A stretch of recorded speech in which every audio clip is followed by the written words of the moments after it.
Počitnice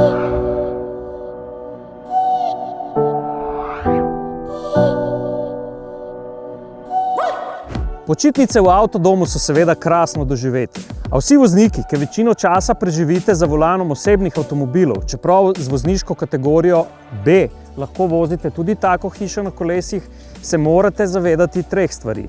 Prvo, višina, širina in pa dolžina ter velika masa tega avtomobila.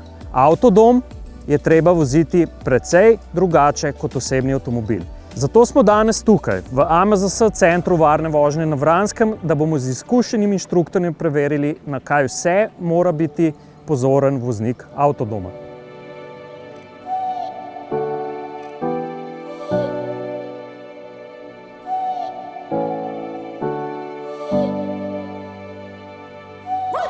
No, ko se prvič srečamo s takšnim vozilom, seveda smo pozabili na višino vozila, na širino in pa seveda na težo samega vozila. Res, da ima 4 kolesa kot moje vozilo, moj avto doma, vendar seveda specifika je popolnoma drugačna.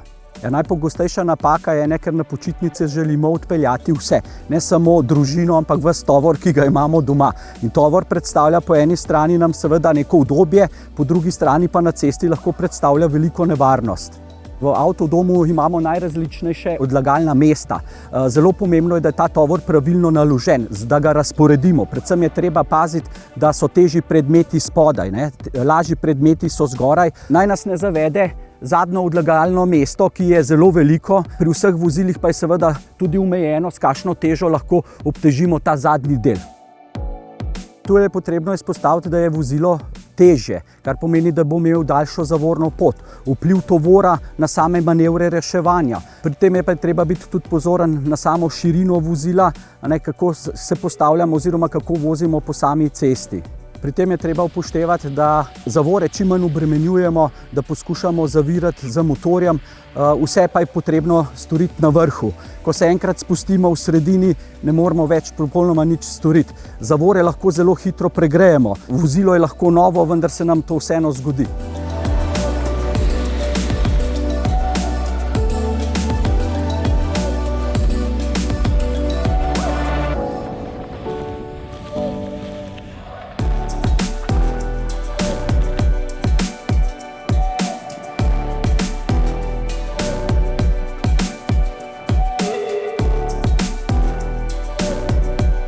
Pri samem prehitevanju moramo biti pozorni na samo vozilo.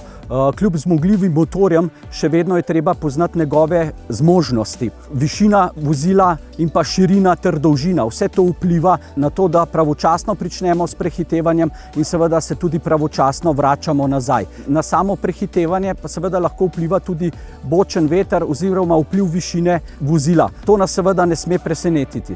V močnejšem vetru seveda obvezno prilagodimo samo hitrost, ker veter lahko zelo hitro prevrne vozilo in takrat nimamo kaj več storiti.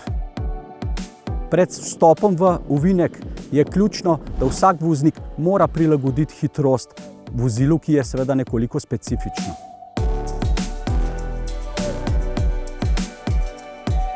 Počitniški tlor iz vozila nam omogoča ravno vse kot sama hiša doma. Seveda, ko pa gremo na samo cesto, se pa moramo zavedati, da je to vozilo in ga je treba temu tudi primerno prilagoditi in poskrbeti seveda za samo varnost pred samim odhodom na cesto. Ne smemo pozabiti na samo varnost. Kot prvo seveda pregled vozila od zunaj. Seveda pregledamo, da so okna zaprta in zapahnjena, da so vrata ne samo zaprta, vendar tudi zaklenjena.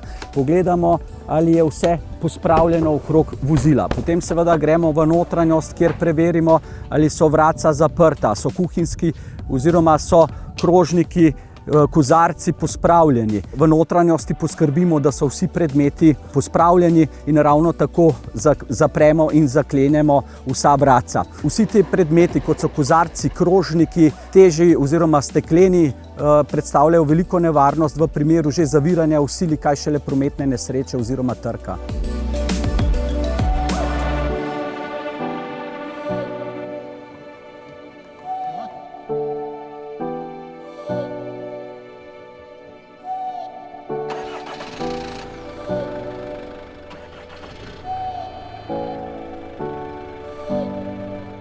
Potniki morajo ves čas med vožnjo sedeti na ustreznih sedežih in biti pripeti, in pri tem jih naj ne zavede, da bi se ulegli na posteljo in se spočili.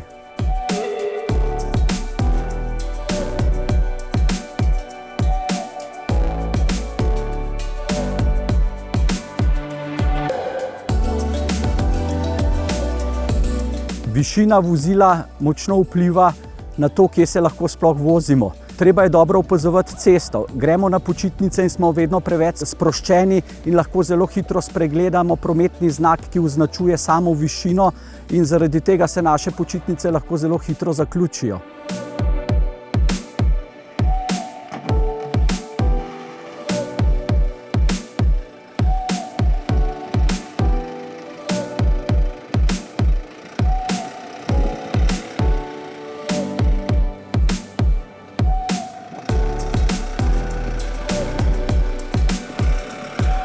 Deljena ogledala nam prinašajo dober pogled v najrazličnejših kotih in pa seveda smereh. Vendar voznik, ko se prvič sreča s takim ogledalom, je nekoliko zmeden. Zato potrebuješ nekaj časa, da se ga privadiš, in ko se ga privadiš, ti omogoča res varen pogled.